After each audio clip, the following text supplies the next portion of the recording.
Green leafy vegetables అనేది ఎక్కువగా మనం చూసుకున్నాము అని అంటే పాలకూర మీదకే వెళ్తారు అందరూ. పాలకూర పప్పు లేకపోతే గోంగూర ఒక 2, 3 ఆకుకూరలకే స్టిక్ అవుతారు.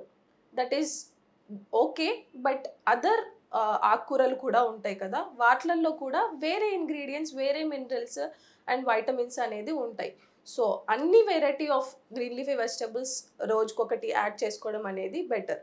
అండ్ పాలకూర తీసుకుంటున్నప్పుడు టొమాటో పప్పులో యాడ్ చేయకండి. లేదా డిఫరెంట్‌గా పాలకూర ఏదైనా డ్రై కర్రీ చేసుకునేటప్పుడు అందులో టొమాటో యాడ్ చేయకండి. అండ్ మునగాకు చాలా రేర్‌గా దొరుకుతుంది ఈ మధ్య మునగాకు. బట్ మీకు మునగాకు అనేది ఎక్కడైనా దొరికింది అనంటే very good option for calcium and iron. So, please consider taking మునగాకు which is drumstick leaves. చాలా మంచిది ఆరోగ్యానికి.